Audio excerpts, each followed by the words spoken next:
Oke, Assalamualaikum warahmatullahi wabarakatuh. Jumpa lagi dengan saya dalam mata kuliah Sosiologi dan Antropologi. Setelah kita tahu tentang sebelumnya kita sudah bahas tentang proses sosial serta di dalamnya ada interaksi sosial. Kemudian kemarin terakhir kita bahas sistem sosial. Pembahasan kita kali ini akan kita lanjutkan dengan pembahasan mobilitas sosial. Masih sebenarnya ini sebuah pembahasan yang sebenarnya sudah pernah dibahas di SMA, di jurusan IPS terutama tentang mobilitas sosial. Tapi kali ini kita akan lebih memperdalam. Insya Allah tidak semudah atau mungkin beberapa teman-teman yang sudah lupa. Semoga ini bisa mengingatkan kembali. Oke, setelah kita tahu tentang apa sistem sosial itu, apa proses sosial itu, kemudian kita akan bahas mobilitas sosial. Sebenarnya sebelum kita membahas mobilitas sosial ini, teman-teman harus sudah paham tentang bagaimana struktur sosial yang di dalamnya ada stratifikasi sosial. Stratifikasi sosial itu adalah pengelompokan masyarakat ke dalam kelas-kelas sosial secara vertikal, yaitu ada jenjangan-jenjangan dalam jenjang kelas-kelas dalam masyarakat yang didasarkan pada misalkan pendapatan atau penghasilan. Terus kemudian ada yang dinamakan jabatan, tingkat pendidikan bisa. Terus harta kekayaan juga bisa. Itu adalah tingkatan-tingkatan yang seseorang dalam masyarakat itu bisa masuk dalam kelas bawah, kelas menengah, atau kelas atas. Itu semoga teman-teman sudah pernah belajar itu. Kalau sudah pernah mempelajari itu, kita akan bisa melangkah membahas tentang mobilitas sosial. Oke, saya akan memberikan ilustrasi tentang ini. Kalau Clifford Geertz mengatakan ini sebagai sebuah evolusi pertanian, yaitu sebuah perubahan pola pertanian yang ada di Jawa. Ini saya memberikan dua ilustrasi. Yang pertama adalah ketika waktu dahulu ada proses sosial di kalangan petani, yaitu tentang penyerapan tenaga kerja pertanian yang semakin lama semakin susah, semakin mampet, semakin terhambat. Jadi gini, yang pertama, seseorang petani punya tanah 0,5 hektar. Jika dia punya 2 anak, maka dapat dipastikan kondisi ekonomi anaknya semakin memburuk. Ini yang dinamakan evolusi pertanian, yaitu ketika tanah yang 0,5 hektar tadi harus dibagi kepada 2 anaknya. Jadi setiap anak punya 1/4 hektar. 1/4 hektar anaknya akan diberikan lagi kepada anak-anaknya, hanya berarti 0,125 per anak. Jika setiap orang anak punya 2 anak. Jadi gitu ya. Jadi semakin kekuasaan terhadap tanah lahan pertanian itu semakin hari semakin menipis, semakin hari semakin berkurang. Kenapa? Karena akan secara waris dibagi kepada anak-anaknya, yang itu otomatis akan secara jumlah berkurang.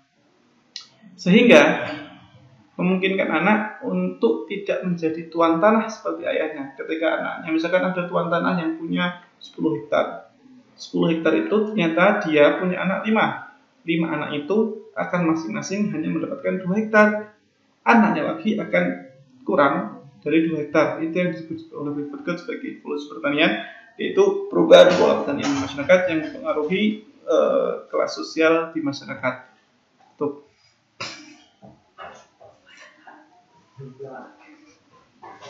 Oke, kemudian itu kondisi yang pertama. Nah, kondisi yang kedua adalah kita lihat misal contoh yang berbeda di pertanian garam oleh masyarakat Madura. Jadi pada suatu waktu mendapatkan kabar yang cukup baik karena harga garam meningkat dengan pesat dalam waktu yang cukup lama, sehingga membuat sebagian petani mendapatkan keuntungan yang tinggi pula. Oke, dari hasil penjualan tersebut bisa dialihkan, bisa difungsikan bisa digunakan untuk kebutuhan sehari-hari, untuk renovasi rumah, untuk biaya pendidikan anak, untuk naik haji misal, untuk investasi jangka ke depan. Kemudian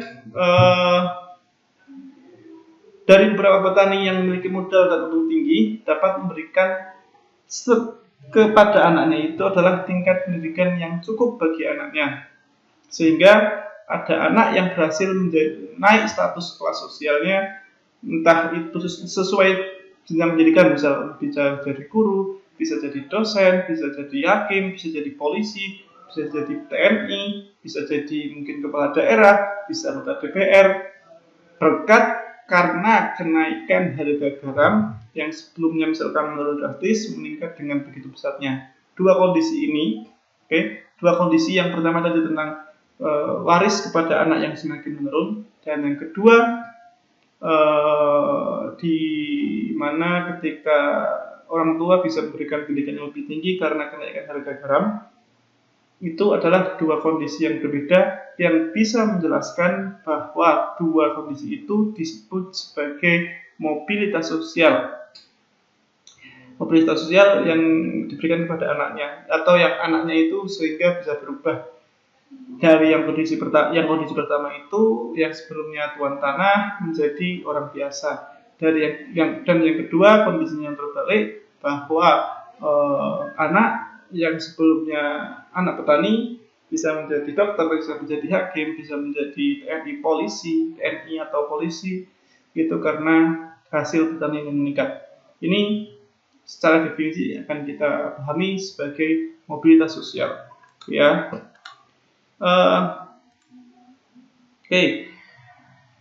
kita pahami dulu konsep dasar mobilitas sosial itu apa. Apa tahu mobilitas sosial itu? Mobilitas berarti kan pindah, mobile itu berpindah dari satu tempat ke tempat lain, atau ya intinya mobile itu bergerak gitu ya, pergerakan dari satu tempat ke tempat yang lain. Secara sederhana, mobilitas sosial itu dipahami sebagai proses dalam mendapatkan jenjang status sosial yang lebih tinggi atau proses turunnya status sosial yang lebih rendah.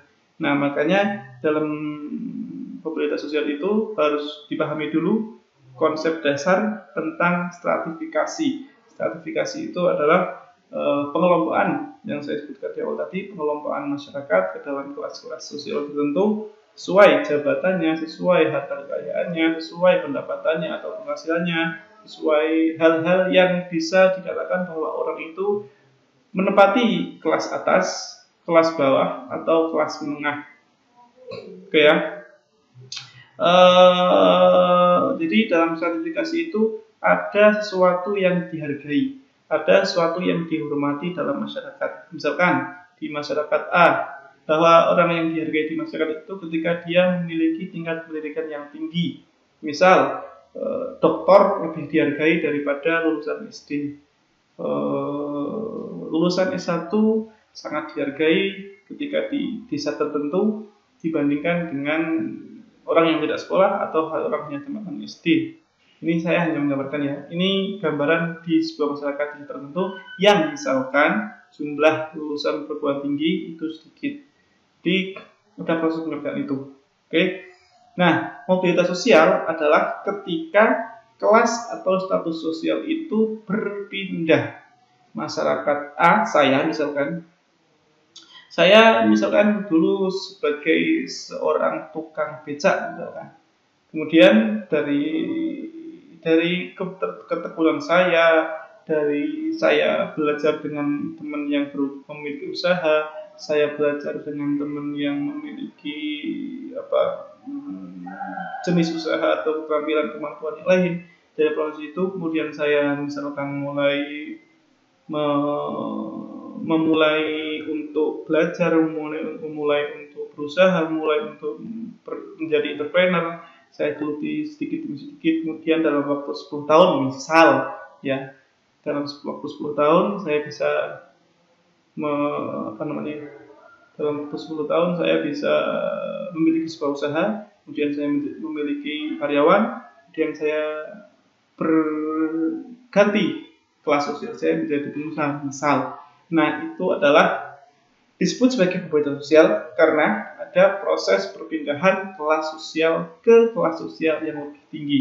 Atau sebaliknya, misalkan saya sebagai seorang pengusaha yang kemudian di waktu tertentu saya melakukan bersama dengan orang lain, dan orang lain itu misalkan melakukan pengkhianatan atau penipuan dengan kerugian misalkan kita taruhlah di atas 5 miliar. Kemudian saya harus menjual aset saya tidak bisa membayar kredit saya ke bank, kemudian saya jatuh usaha saya, kemudian jatuh usaha saya, karyawan saya semua keluar, kemudian saya menjadi misalkan harus bekerja di tempat orang lain. Nah, itu juga disebut sebagai mobilitas sosial karena titik poinnya adalah kelas sosial yang berubah dari entrepreneur menjadi karyawan. Itu disebut sebagai mobilitas sosial. Maka disebut di situ didasarkan pada stratifikasi sosial, bukan diferensiasi sosial. Kalau diferensiasi itu dasarnya misalkan agama, etnis, bahasa, suku, ras, warna kulit, itu disebut sebagai diferensiasi sosial. Nah, kalau kita kutip dari penelitiannya Harden dan Han bahwa mobilitas sosial itu dimaknai sebagai perpindahan kelas sosial ke kelas lainnya, termasuk dari segi penghasilan. Jadi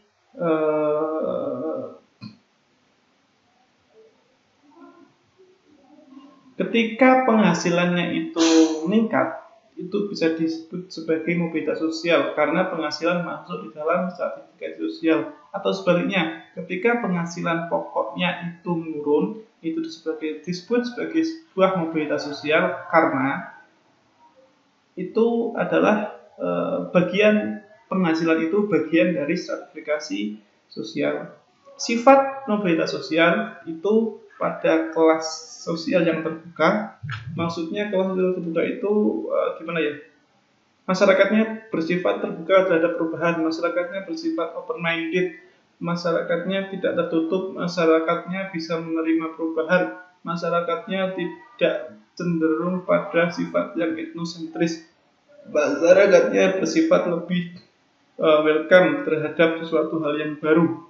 Itu disebut sebagai kelas sosial yang terbuka. Itu memungkinkan untuk terjadi mobilitas sosial yang tinggi.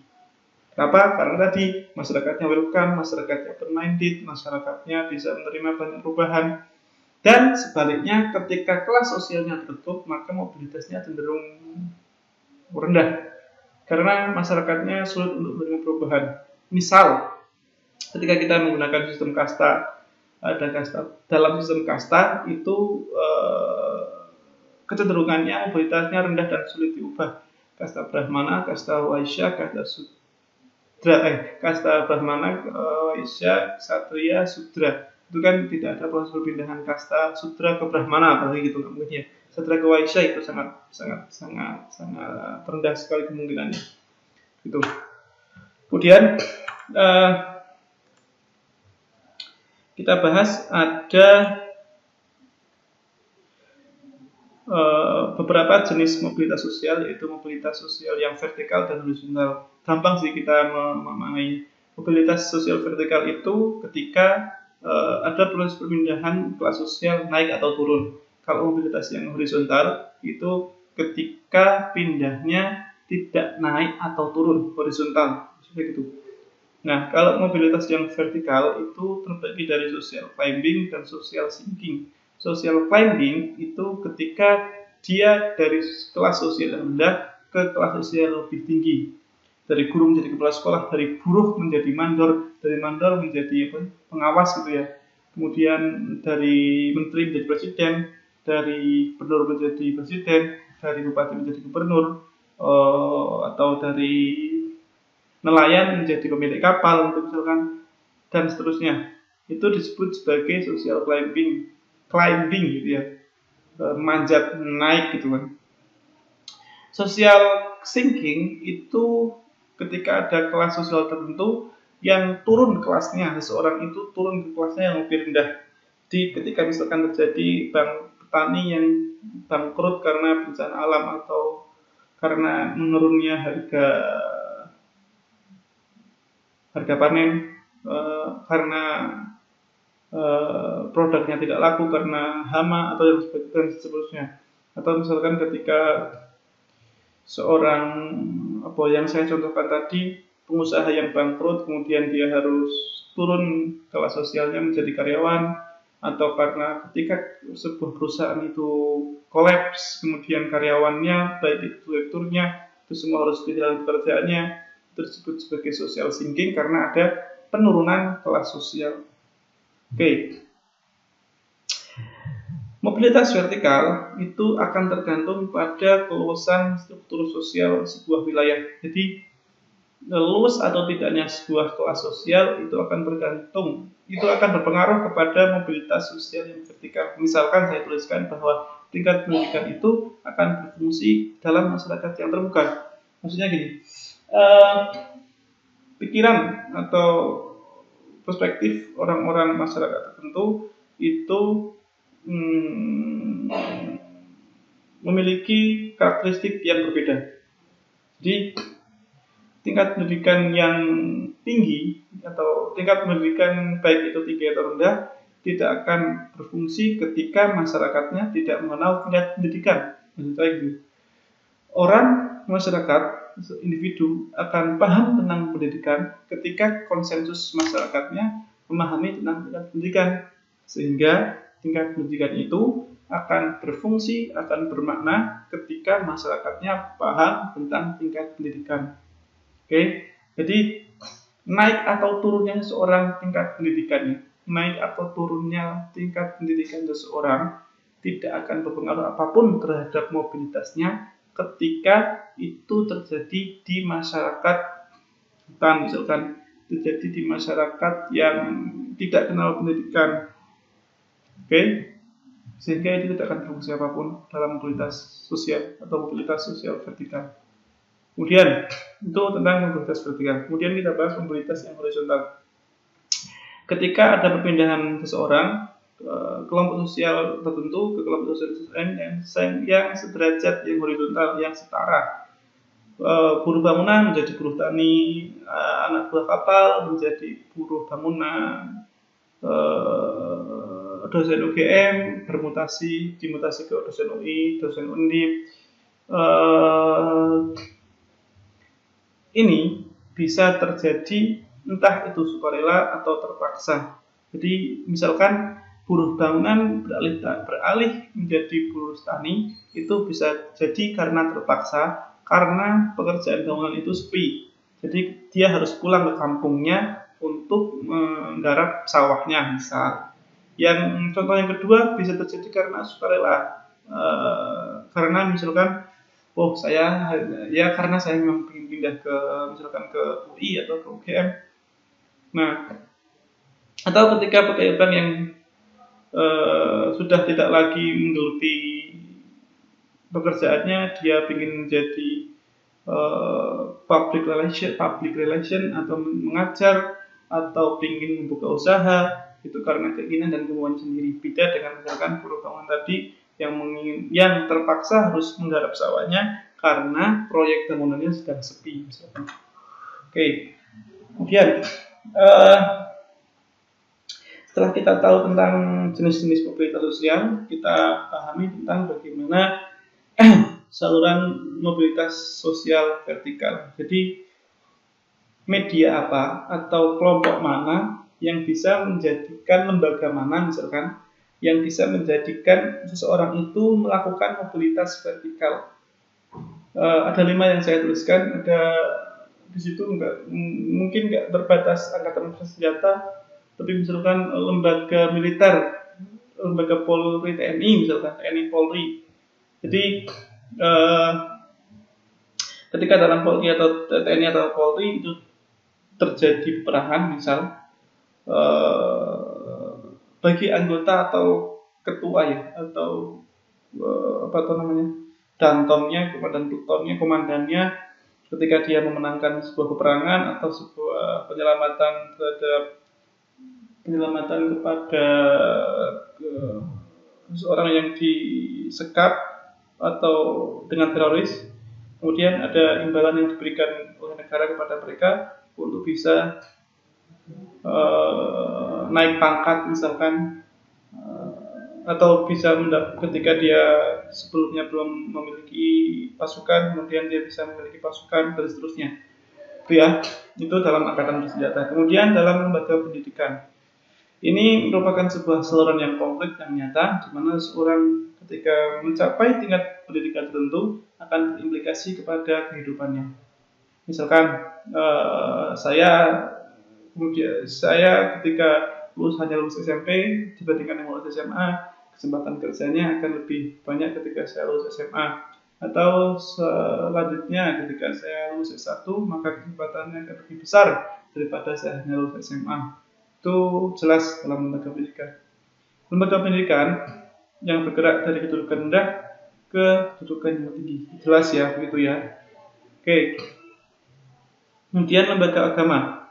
Nah, dalam lembaga agama, misal ketika kita masuk dalam lembaga agama, ada pondok pesantren, itu lembaga pendidikan agama, atau dalam masjid gitu misalkan, atau dalam masyarakat yang religius misalkan, itu tokoh agama akan menjadi meningkat kedudukannya dari rendah ke tinggi. Jadi misalkan sebelumnya dia di pondok pesantren atau kalau di Nasr itu namanya seminari, dia lulus dari seminari kemudian jadi pendeta. Posisinya sebagai pendeta itu merupakan, bisa kita katakan sebagai mobilitas vertikal ketika kita lihat perpindahan dari dia sebelum menjadi pendeta kemudian menjadi pendeta, karena masyarakat akan menghormati posisinya sebagai pendeta. Oke. Yang selanjutnya ada organisasi politik dan organisasi ekonomi. Ini akan jelas, dalam organisasi politik akan memberikan kesempatan kepada anggotanya untuk naik kelas sosial, baik itu eksekutif maupun legislatif atau bahkan yudikatif. Ya, misalkan jadi menteri, kemudian jadi anggota DPR, DPRD, bupati, wali kota, gubernur dan seterusnya. Dalam organisasi ekonomi, misalkan karena sifatnya terbuka dan membuka kesempatan untuk seseorang melakukan mobilitas yang vertikal. Jelas ya, ada penghasilan, ada jabatan, ada kedudukan, yaitu seseorang itu bisa naik atau turun. Ingat ya, dalam mobilitas vertikal itu tidak hanya naik tapi juga turun. Kemudian jadi ini, kemudian kita bahas dalam determinan mobilitas sosial, itu penyebab yang mempengaruhi tingkat mobilitas sosial pada masyarakat modern itu ada dua faktor. Ada faktor struktural, ada faktor individu. Jadi faktor yang struktural ini